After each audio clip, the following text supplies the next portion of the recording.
हरे कृष्णा। थोड़ा आवाज मेरा गला खराब हुआ है। कोई बात नहीं, सबका सीजन ही ऐसा आ रहा है। हरे कृष्णा। आवाज आ रही है? हाँ।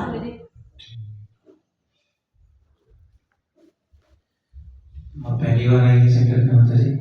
मुझे हम कई बार चक्कर लगा चुके हैं, कुछ हो ही नहीं जाता है, बंद था। माता जी बोल होता है इसमें नहीं, हम कई बार आते थे, मॉर्निंग में भी आते थे, लेकिन कोई मॉर्निंग नहीं आता। कहाँ से 4:30 होता है?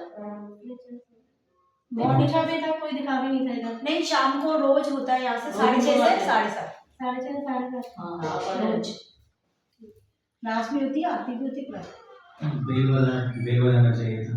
हाँ? बेल बजाना। ये पहले भी गया था। क्या नाम है माता जी आपका? मेरा शीनू। जब मैं आपका नाम है वो लिख दूँगी। फोन मैसेज कर दीजिए। हाँ, मैं आपको जो भी इन्फॉर्मेशन। नहीं, बच्चे भी आए थे, बैल भी बजाई थी, लेकिन कोई आंटी कह रही थी हम कोई है नहीं, सब वृंदावन टूर पे गए। अच्छा, अच्छा, उस दिन आया हुआ है। हाँ, तो उस दिन हम फ्री थे ना, बच्चे भी सब आए थे। हाँ, मथुरा। हाँ, उधर संडे था। संडे के दिन। हरे कृष्णा।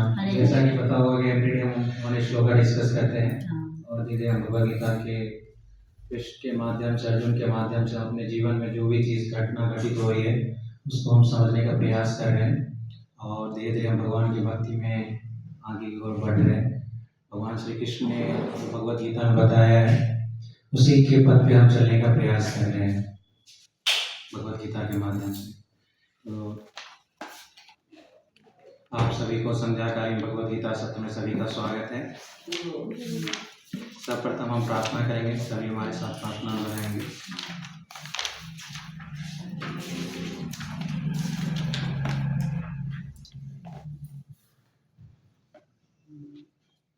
ओम अज्ञानतिमिरान्धस्य ज्ञानाञ्जनशलाकया चक्षुरुन्मीलितं येन तस्मै श्रीगुरुवे नमः।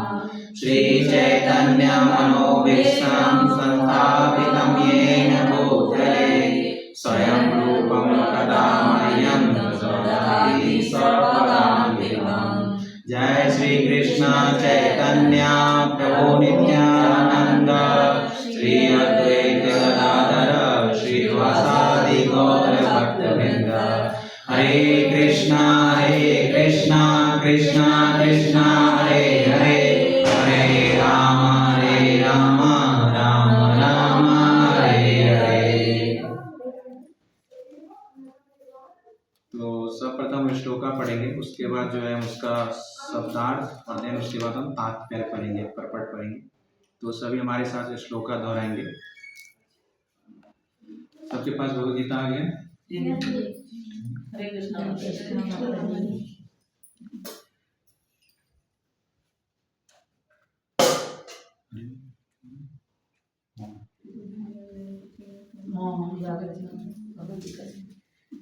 यदि अपि एते न पश्यन्ति लोभुपता चेतसा कुलक्षयकृतं दोषं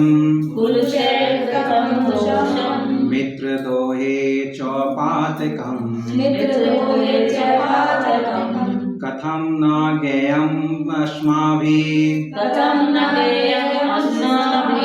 पापात् कस्मात् निर्वर्तितुम् कुलक्षयकृतं दोषं प्रपश्य द्विजनार्दन। श्लोक पढ़ेंगे दूसरा।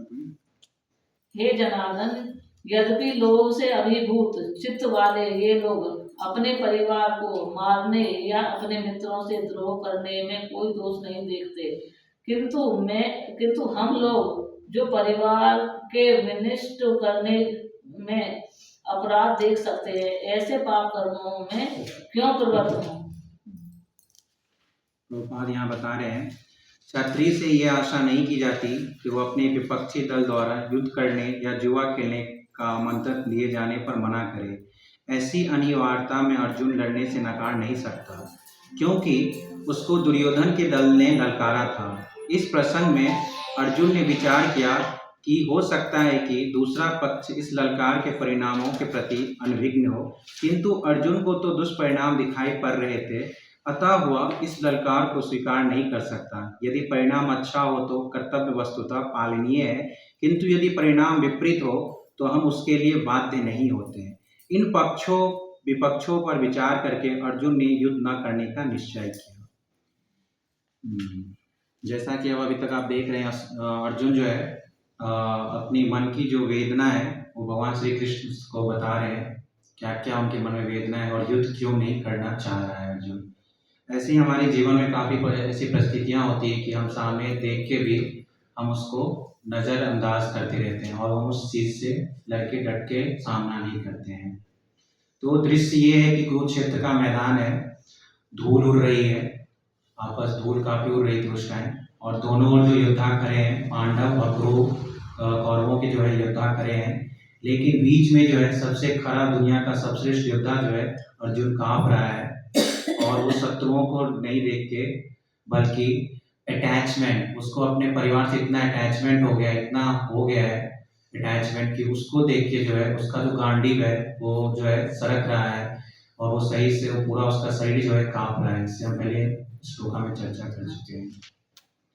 तो यहाँ पे जो अर्जुन है इस श्लोक में बताया गया है कि यद पयते न पश्यन्ति लोभ चेत्स कुलक्षेकृतं दोषम मित्र दोहे च पातितम। यहाँ पे जो है 2 पॉइंट प्रभु श्लोक में बताया गया है कि अर्जुन बता रहा है भगवान श्री कृष्ण को कि अगर मैं युद्ध करता हूँ तो 2 पाप लगेंगे। पहला मित्र दो, मतलब जो मित्र का जो है वो पाप लगेगा। दूसरा कुल का नाश, हमको कुलनाशी कहा जाएगा। अर्जुन बता रहा है कि सामने में तो अर्जुन के कोई मित्र नहीं थे, बट दूसरा जो है उसको पाप लगेगा, कुलनाश, क्योंकि दोनों एक ही कुल के थे, कुरुवंश के ही थे। सामने भीष्म पितामह थे, गुरु द्रोण थे, भाई था दुर्योधन था। वो यहाँ पे ये कह रहा है कि दुर्योधन नहीं समझ पा रहा है, धृतराष्ट्र जो हमारे पिता के समान है, हमारे चाचा जी जो है वो समझ नहीं पा रहे हैं, क्योंकि वो लोग के अंधकार में डूब चुके हैं, वो तो नहीं समझ पा रहे हैं, तो वो नहीं समझ पा रहे हैं। बट मैं तो समझ पा रहा हूँ ना, मैं तो युद्ध का दृष्टांत देख पा रहा हूँ कि युद्ध करने के बाद क्या क्या परिस्थितियां होगी, क्योंकि वो लोग के कारण नहीं समझ पा रहे हैं। धृतराष्ट्र जो है, कौरव जो है, दुर्योधन जो नहीं समझ पा रहा है, बट मैं तो देख रहा हूँ, मेरे अंदर तो समझ है, मैं क्यों युद्ध करूँ, यहाँ पे अर्जुन बता रहा है। तो यहाँ से 2 पॉइंट हम डिस्कस करेंगे। पहला मित्र दो और दूसरा कुलनाश। तो दुर्योधन जब महाराज युधिष्ठिर जो है यज्ञ किए थे, तो सभी अपने जो है मित्र को, अपने दुर्योधन भाई को, सभी को आमंत्रित किए थे जब राजसूया यज्ञ किए थे। जब महाराज युधिष्ठिर जब उनको इंद्रप्रस्थ में जब युद्ध किए, उन्होंने जब यज्ञ किया था, तो जब इंद्रप्रस्थ गया था दुर्योधन, तो उसका चकाचौंध देख के, महाराज का जो राजमहल देख के वो हतप्रभ हो गया था। उसने उसके मन में आया कि ये तो मेरा होना चाहिए, ये युधिष्ठिर के पास क्या कर रहा है यहाँ पे। तो उसके मन में क्या आ गया, लोभ। और यहीं पे जो है ना, जो है दुर्योधन के मन में जो लोभ आया, यहीं पे युद्ध का जो है उसके मन में विचार कि अगर नहीं देगा तो मैं इसका जो है हड़प लूंगा, ये पूरा चीज है, युद्ध करके जीत लूंगा मैं इससे।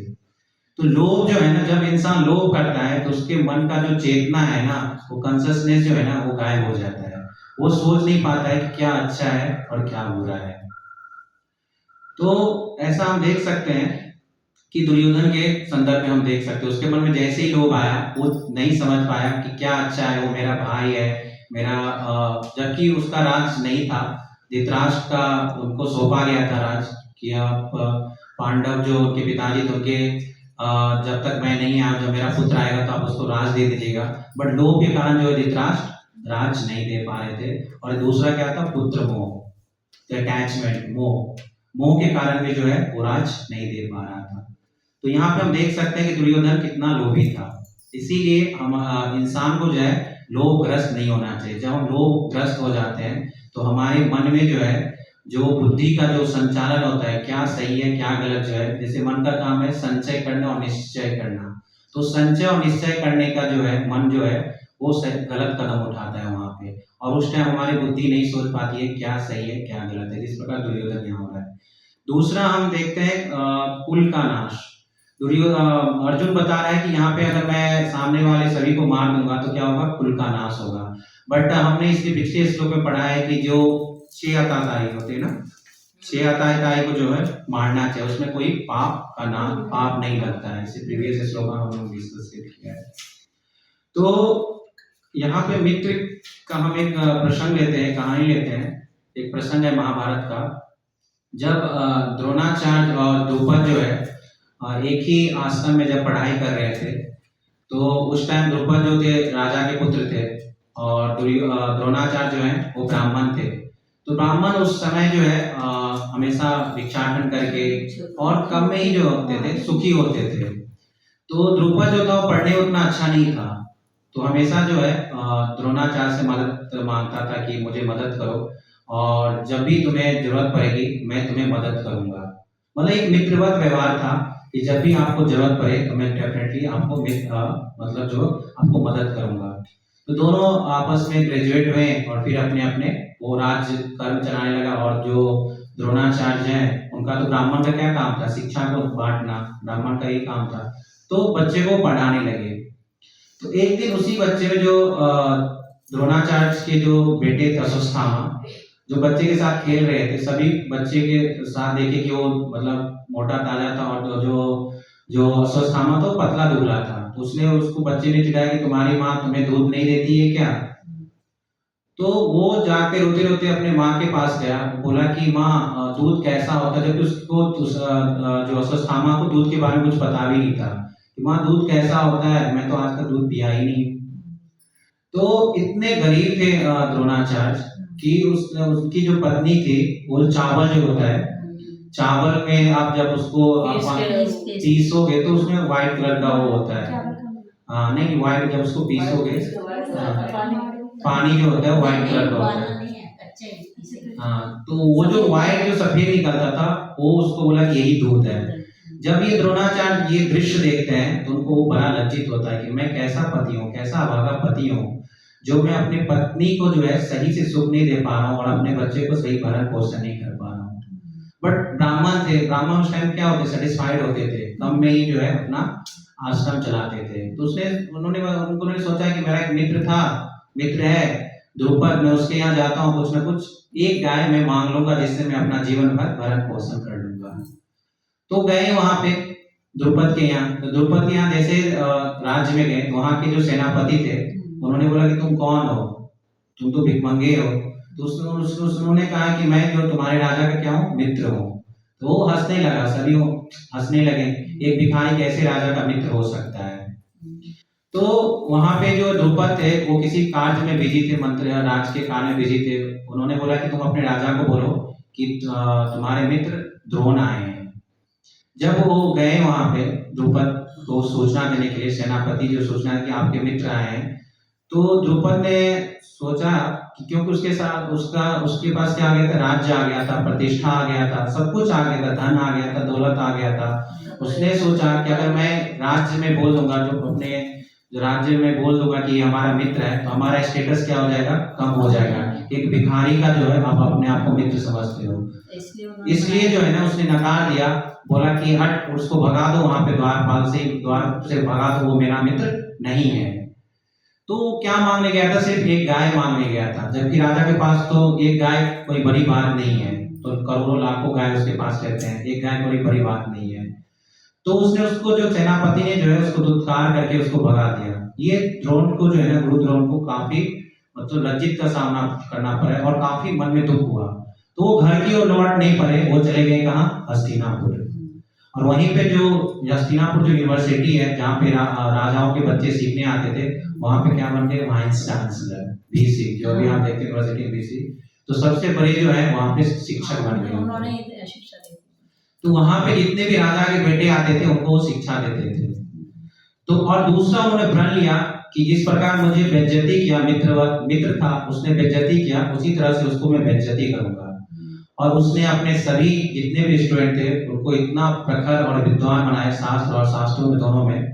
और फिर जो है अपने शिष्यों के साथ जब गुरु दक्षिणा की बात आती है तो अर्जुन से उन्होंने गुरु दक्षिणा मांगा कि तुम द्रुपद को जो है बंदी बना के मेरे पास लेके आओ।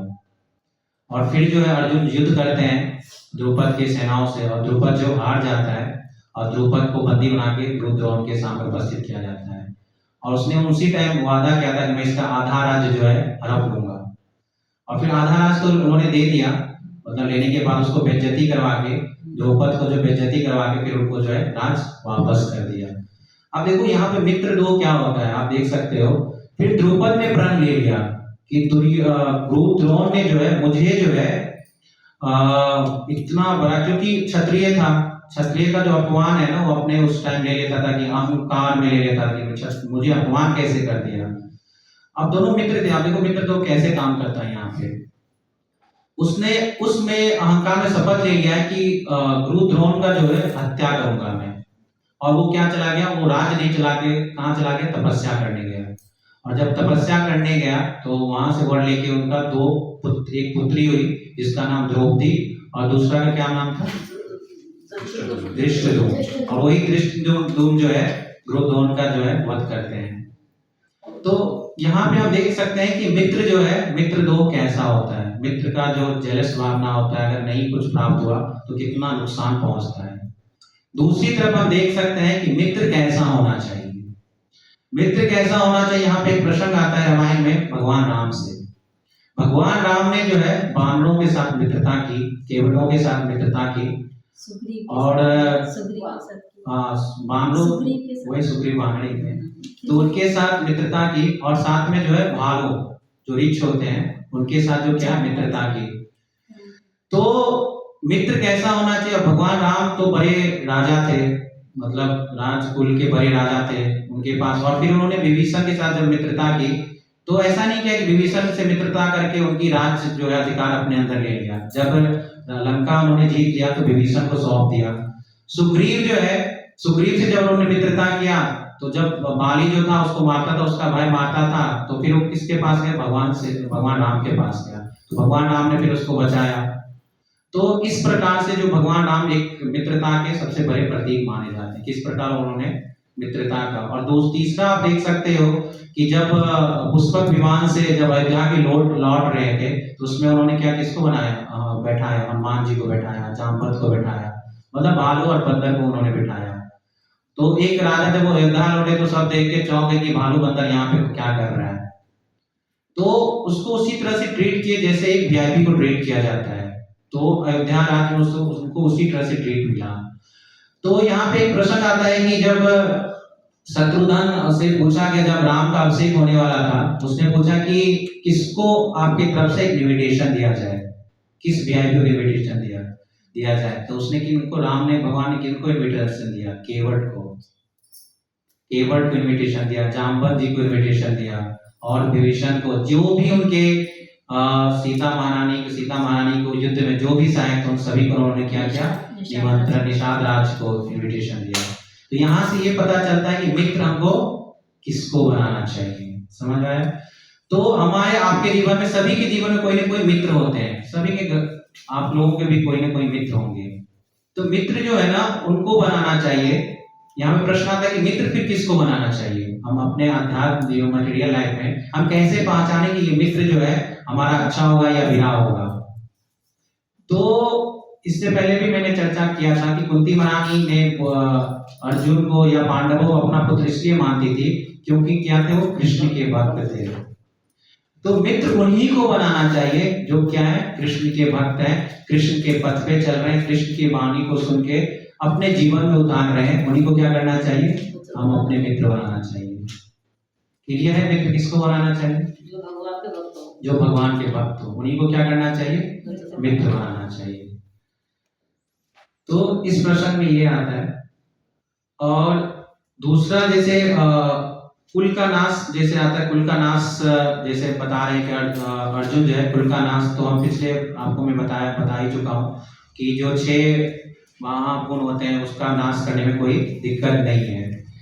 तो एक सवाल मैं आप लोगों से पूछता हूं, आप थोड़ा इस पे गौर कीजिएगा कि जो आपको सबसे ज्यादा प्रिय होते हैं तो वही आपको तरक्की में जो है ना सबसे आपकी बड़ी बाधा बनते हैं। दुश्मन लगता है कि दुश्मन हमें रोकता है, बट जो आपका अपनापन जो है ना वही आपको रोकता है। आप अपने जीवन में अनुभव किए होंगे, सभी घर में आप अपने अनुभव किए होंगे कि जो आपका अपना होता है ना, जो सबसे प्रिय होता है ना, वही आपकी तरक्की में जो है सबसे बाधा बनता है। तो यहाँ पे इस श्लोक का हम अर्जुन जो भगवान श्री कृष्ण ने कहता है कि स्वजन ही कथम हत्वा सुखीनाम स्या, अपने को मारकर सुख कैसे मिलेगा। तो अर्जुन यहाँ जो है हारने से नहीं डर लगता है, वो अकेलेपन से डर रहा है। वो सोच रहा है कि अगर मेरे दादा गुरु और भाई नहीं रहेंगे तो मैं इस दुनिया का क्या करूंगा। तो आज की हमारी परिस्थिति ऐसी ही, हम अक्सर गलत काम करने वाले दोस्तों या रिश्तेदारों का साथ इसलिए नहीं छोड़ते क्योंकि हमें लगता है कि उसके बिना हम अकेले पड़ जाएंगे। ऐसा आप लोगों को लगता है?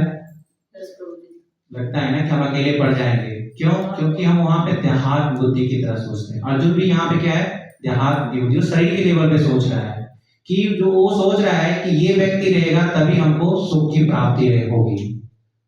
ये नहीं सोच रहा है कि ये व्यक्ति अगर नहीं रहेगा तो सुख की प्राप्ति तब। सुख क्या किसी व्यक्ति से प्राप्त होता है? नहीं, सुख किसी व्यक्ति से प्राप्त नहीं होता है।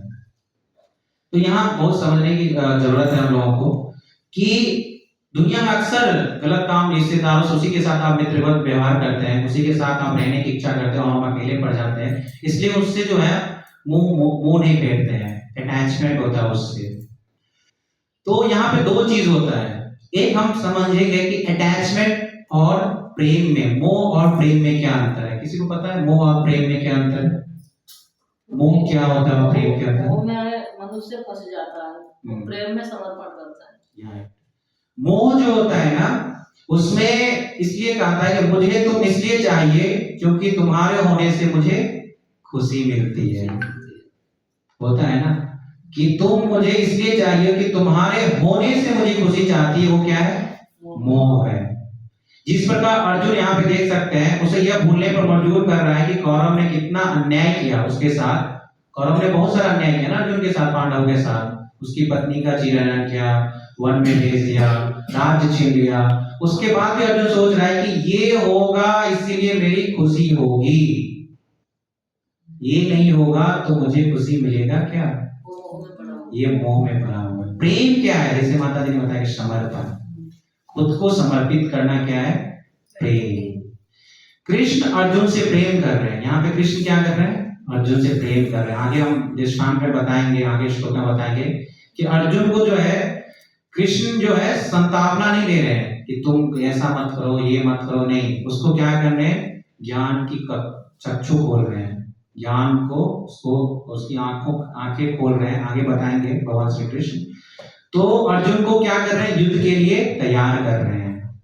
मोह क्या करता है?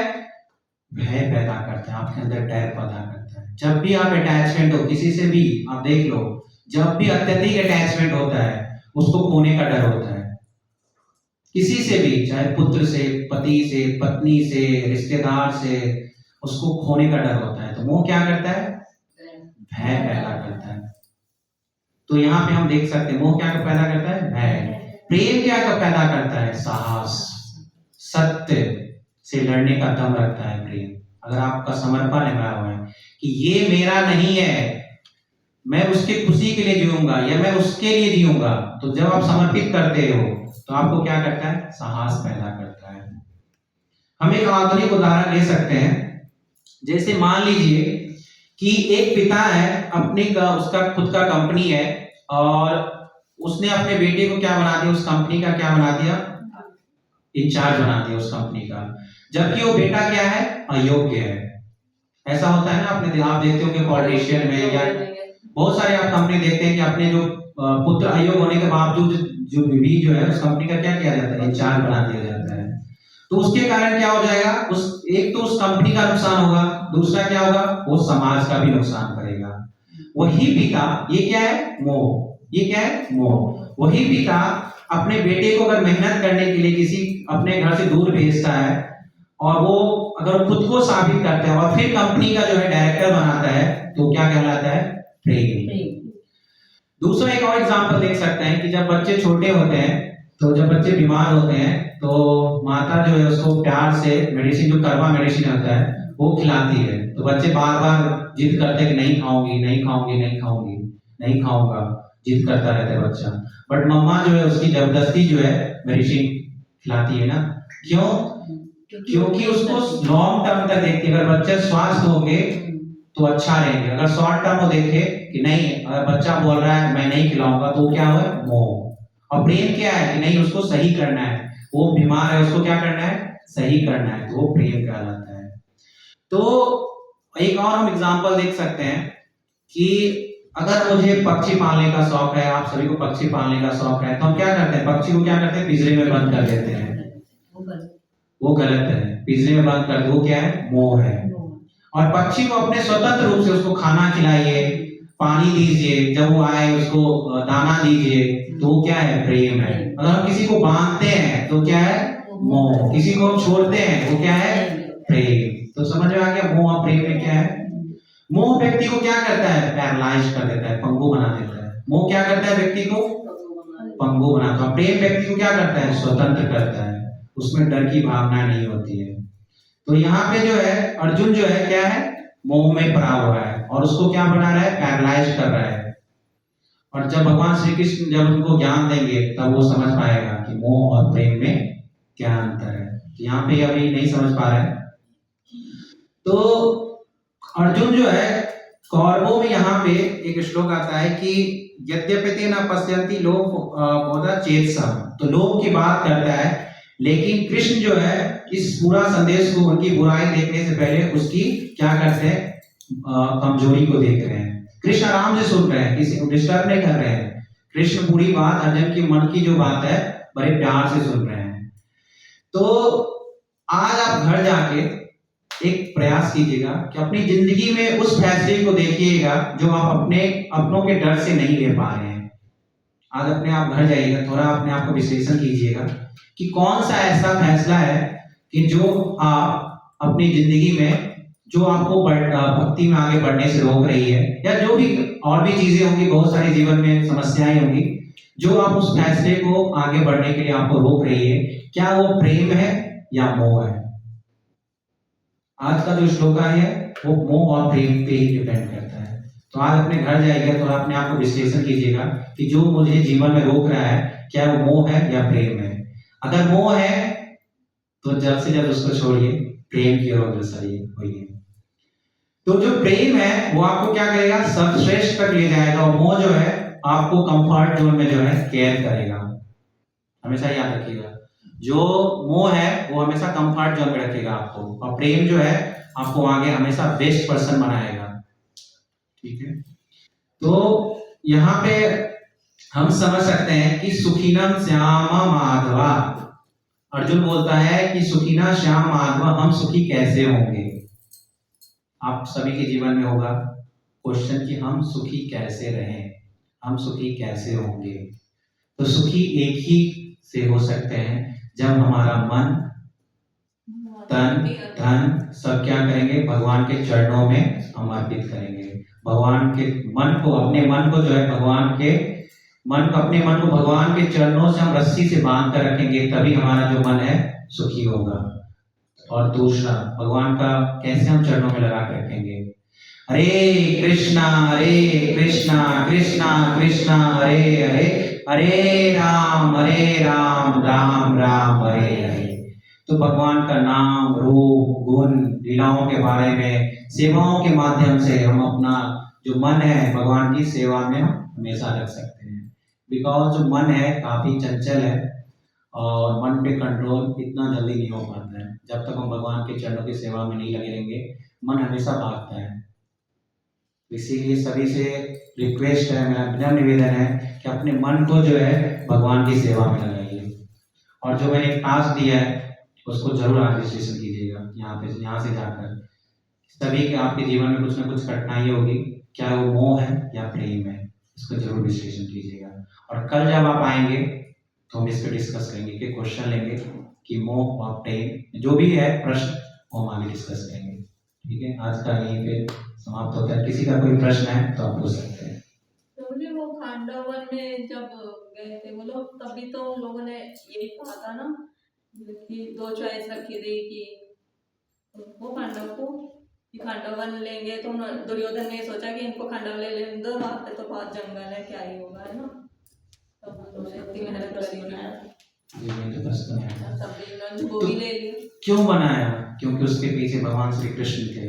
तो आपके साथ अगर भगवान श्री कृष्ण है तो जर्जर वन को भी उन्होंने क्या बना दिया? इंद्रप्रस्थ जैसा महल बना दिया। और उसी को देखकर दुर्योधन के मन में क्या आया? लोभ आया। जिस चीज को दुर्योधन छोड़ दिया था और फिर उसी चीज में जाके क्या हो गया? अटैच हो गया। दुर्योधन खुद ने पांडव वन को लेने से मना किया था ना। तो इसलिए कहते हैं अगर भगवान श्री कृष्ण आपके साथ है, कहा था कि वहाँ एक सांप रहता है, वो इन्हें डस कर खत्म कर देगा। तो इसलिए श्री कृष्ण को अपने साथ रखिए, हमेशा भजिए, तो आपका जो ये मोह है धीरे धीरे कम होगा और प्रेम की ओर अग्रसर होगा। हरे कृष्ण। बहुत बहुत धन्यवाद आप सभी का। आप सभी इसी तरह से निरंतर आते रहिए। हरे कृष्ण। एक बार अपना नंबर दे दो तो आप हाँ बोलिए मेरे कॉल आके मुझसे